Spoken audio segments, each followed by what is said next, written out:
Assalamualaikum warahmatullahi wabarakatuh. Perkenalkan, nama saya Gideon Bagas Pranata dari kelas 3C Teknik Informatika. Dan kali ini saya akan menjelaskan tentang perangkat dalam membangun jaringan komputer. Oke, pernah nggak sih Anda berpikir bagaimana internet bisa menyambungkan koneksi antar penggunaan dengan koneksi yang berbeda-beda? Nah, inilah yang disebutkan dengan jaringan komputer. Oke, untuk mengenal lebih dekat jaringan komputer, mari kita pelajari. Nah, jaringan komputer itu apa sih? Nah, jaringan komputer itu suatu himpunan interkoneksi sejumlah komputer. Dalam bahasa populer dapat dijelaskan bahwa jaringan komputer adalah kumpulan beberapa komputer dan perangkat lain seperti router, switch, dan sebagainya. Nah, ini adalah contoh antara server ke klien. Apa sih itu server?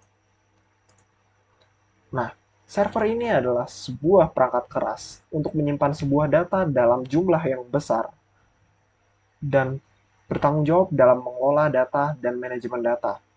Oke, apa sih fungsi server? Yaitu bisa dibahas di sini adalah menyediakan resource yang digunakan untuk secara bersamaan oleh klien.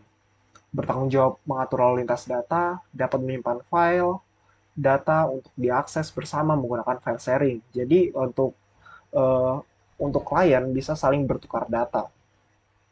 Menyediakan database atau aplikasi dapat dijalankan di dalam semua komputer. Nah, ini juga server itu bertanggung jawab untuk menyediakan database. Nah, ini dia untuk gambarannya. Server ke menyediakan layanan untuk klien. Dan gimana sih untuk server ini terhubung dengan klien? Yaitu adalah jaringan kabel atau nirkabel. Oke, mari kita pelajari lebih lanjut. Nah, ini adalah yang kedua kita akan bahas kabel jaringan dan konektor. Nah, ini adalah macam-macam kabel jaringan, yaitu ada UTP, koaksial, fiber optik. Dan untuk konektornya, di sini ada RJ45 dan DNC. Nah, untuk paling umumnya, teman-teman mungkin sering menemukan ini, UTP. UTP ini seringkali kita temukan dalam kantor-kantor atau sekolah-sekolah, karena ini dinilai untuk lebih praktis saja dan harganya murah. Namun untuk keperluan dengan koneksi jaringan data yang transformasi cepat, UTP bukanlah pilihan yang tepat. Dan untuk kabel koaksial ini biasanya digunakan untuk transformasi antara gambar atau video. Biasanya digunakan untuk kamera CCTV menghubungkan ke monitor seperti itu. Dan di sini adalah fiber optik. Nah, fiber optik ini adalah kabel jaringan tercepat untuk saat ini. Untuk transformasinya, dia adalah sangat-sangat cepat karena dalaman bahan dari fiber optik ini adalah sebuah kaca. Dan untuk kekurangannya adalah fiber optik ini terjangkau lebih mahal gitu. Tidak semua tidak semua jaringan itu ada fiber optiknya. Contoh penggunaan fiber optik ini biasanya digunakan oleh internet service provider, di mana untuk menghubungkan di wilayah yang benar-benar jauh, tapi ingin kecepatan internetnya tetap stabil. Nah, itulah fungsi fiber optik. Dan di sini ada RJ45. RJ45 biasa dipasangkan dengan kabel UTP, dan kabel koaksial ini biasanya langsung sering dipasangkan dengan kabel koaksial. Oke, teman-teman mungkin bisa lihat gambarnya di sini. Dan ini untuk kabel UTP sendiri itu masing-masing warna itu ada fungsinya gitu.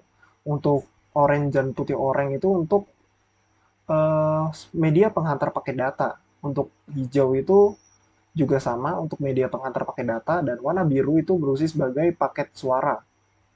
Begitu juga untuk putih biru dan coklat itu untuk mengantarkan tegangan DC, dan putih coklat juga demikian. Dan untuk kabel UTP ini tersedia dalam dua, yaitu cross dan straight. Dan untuk kabelnya sendiri yang berbeda adalah susunan dari warna-warnanya. Untuk straight dan eh, menyilang gitu. Oke, kita lanjutkan saja.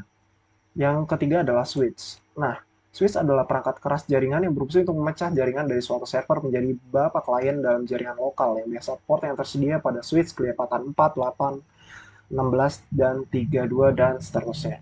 Oke, teman-teman. Jadi untuk switch ini adalah perangkat yang sangat-sangat sering sekali digunakan. Dan semakin banyak port dalam switch ini, semakin mahal harganya. Oke, di sini mungkin bisa dilihat untuk portnya adalah 16 port untuk switch yang ada di gambar. Nah, switch langsung menghubungkan untuk langsung ke komputer klien. Biasanya untuk menggunakan media kabel. Jadi seperti contohnya, jika kita gunakan UTP tadi, UTP dihubungkan di switch, kemudian dihubungkan ke komputer-komputer sehingga bisa menyebarkan data dalam jaringan yang sama gitu. Nah, mungkin teman-teman bisa lihat di sini untuk fungsinya.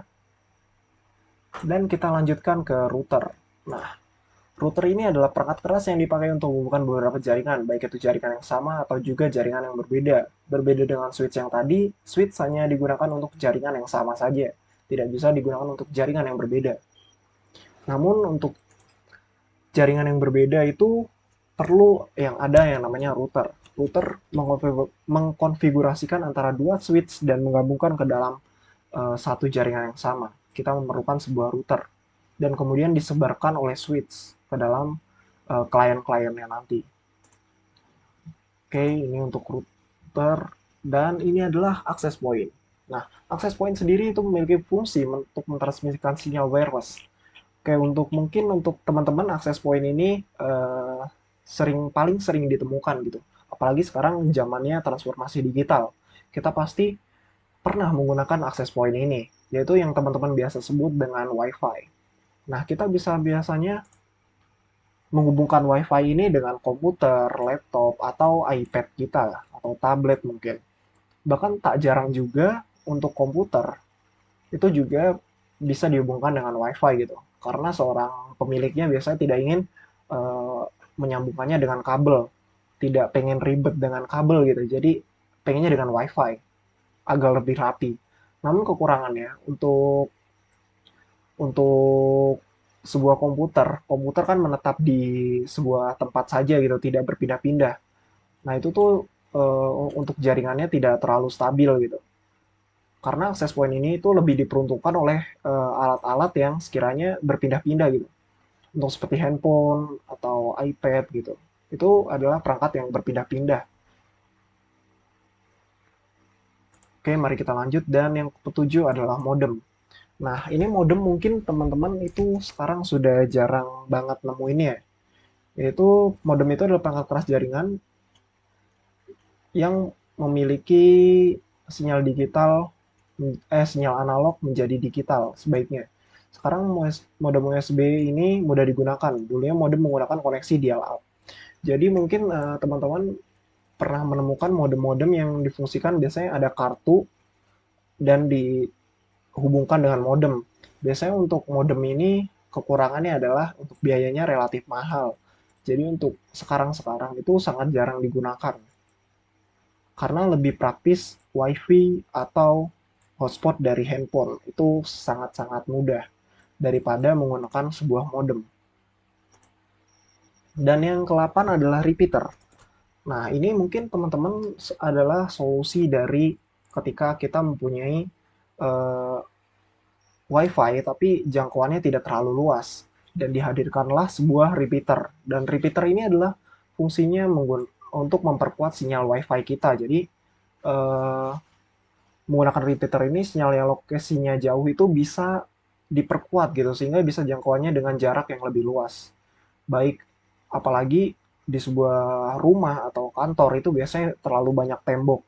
Nah, repeater ini menjadi solusi untuk memperkuat jaringannya. Karena untuk WiFi itu tembok itu bisa terhalang sinyal sehingga untuk kecepatannya menurun.